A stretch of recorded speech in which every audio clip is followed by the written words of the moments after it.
লেখক, মার্ক্সবাদী তাত্ত্বিক ও রাজনীতিক বদরুদ্দীন ওমরের প্রতি শেষ শ্রদ্ধা জানিয়েছেন সর্বস্তরের মানুষ। সকাল 10টায় কেন্দ্রীয় শহীদ মিনারে তার মরদেহ নেওয়া হয়।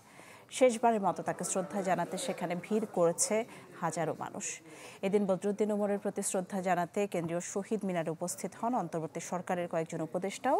শ্রদ্ধা নিবেদন শেষে বদরুদ্দীন ওমরের মরদেহ নেওয়া হয় ঢাকা বিশ্ববিদ্যালয় কেন্দ্রীয় জামে মসজিদে। সেখানে বাদ জোহর অনুষ্ঠিত হয় জানাজা। এরপর মরদেহ নেওয়া হয় জুরাইন কবরস্থানে।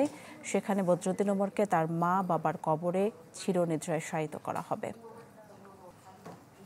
আমরা ক্রিটিক্যালি পর্যালোচনার মধ্য দিয়ে তাকে আত্মস্থ করতে হবে এবং সেটা আমাদের এখানকার গণ রাজনৈতিক ধারার মধ্যে তিনি থাকবেন। বদরুদ্দীন ওমরকে আমরা কখনোই দেখিনি কোনো অপশক্তির কাছে নিজের চিন্তা চেতনা বিবেক বুদ্ধি বন্ধক দিয়েছেন।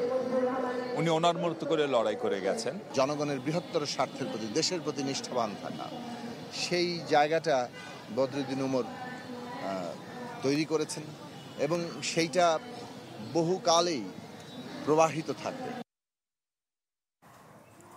দর্শক, শেষ খবর জানাতে আমাদের সাথে যুক্ত হচ্ছেন নীল মাহবুব।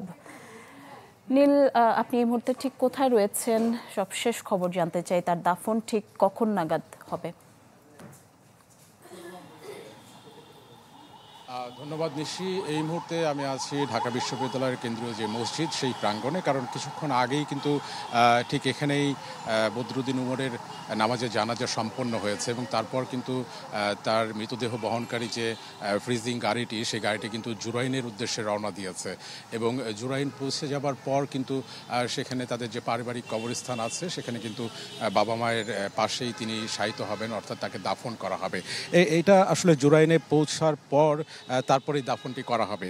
এবং আপনাকে যদি আমি সকালের কিছু চিত্র আপনাকে যদি আসলে বলি, সেটি হচ্ছে যে কেন্দ্রীয় শহীদ মিনারে কিন্তু তার মৃতদেহ নিয়ে আসা হয় সকাল 10টার দিকে এবং 10:30 থেকে কিন্তু সাধারণ যে মানুষ আছে কিংবা তার শুভানুধ্যায়ী স্বজন যারা আছেন, তার রাজনৈতিক বন্ধু যারা আছেন, তারা কিন্তু সবাই সেখানে এসেছিলেন সে শ্রদ্ধা জ্ঞাপন করতে।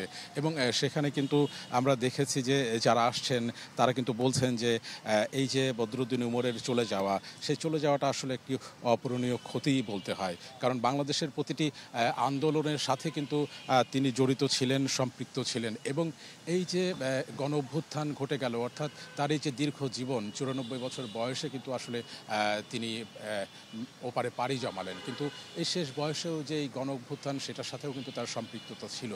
তো সব কিছু মিলে সেখানে কিন্তু শেষ শ্রদ্ধা জানাতে বাম রাজনীতির সাথে যারা যুক্ত তারা এসেছিলেন, অন্তর্বর্তী সরকারের উপদেষ্টাদের অনেকেই এসেছিলেন এবং আর যারা আসলে নতুন প্রজন্ম আছে, বর্তমান প্রজন্মের যারা আসলে বিভিন্ন দলের নেতা আছেন, তারাও কিন্তু আসলে এখানে এসেছিলেন। বিএনপি থেকেও কিন্তু শেষ শ্রদ্ধা জানানোর জন্য এখানে আসা হয়েছিল। হাবিবুন নবী সোহেলকে আমরা দেখেছি, এনসিপি থেকে নাহিদ হোসেনকে আমরা দেখেছি। তো সেখানে কিন্তু দুপুর 1টা পর্যন্ত তার মৃতদেহের প্রতি ফুলেল শ্রদ্ধা জ্ঞাপন করা হয় এবং যারা ছিলেন তারা কিন্তু প্রার্থনা করেছিলেন তার জন্য, কারণ তিনি আসলে একজন মার্ক্সবাদী তাত্ত্বিক ছিলেন না, তিনি একজন চিন্তক ছিলেন, গবেষক ছিলেন, লেখক ছিলেন, সর্বোপরি একজন রাজনীতিবিদ ছিলেন। এবং 1968 সালের পর তিনি কিন্তু তার শিক্ষকতা যে পেশা, সেটি ছেড়ে কিন্তু তিনি সম্পূর্ণরূপে রাজনীতিতেই মনোনিবেশ করেন এবং শেষ দিন পর্যন্ত তিনি কিন্তু তার প্রতিটি দর্শন এবং চিন্তায় কিন্তু আপোষহীন ছিলেন এবং তার এই আপোষহীনতাই কিন্তু তাকে অনন্য করে তুলেছে। এবং তার যে দর্শন আছে, সবাই বলছে তিনি হয়তো শতবর্ষী হয়ে উঠতে পারলেন না, কিন্তু তার এই দর্শন, তার লেখা, তার চিন্তাধারা, এটি কিন্তু সহস্র বছর ধরে লড়াই সংগ্রামে দেশের মানুষকে পথ দেখাবে। তো সবকিছু মিলে এটাই ছিল আমার কাছে সর্বশেষ তথ্য। নিশ্চিত নীল, আপনাকে ধন্যবাদ। দর্শক দেখছিলেন লেখক তাত্ত্বিক বদরুদ্দীন ওমরের প্রতি শেষ শ্রদ্ধা এবং দাফনের সবশেষ খবর জানাচ্ছিলেন নীল মাহবুব।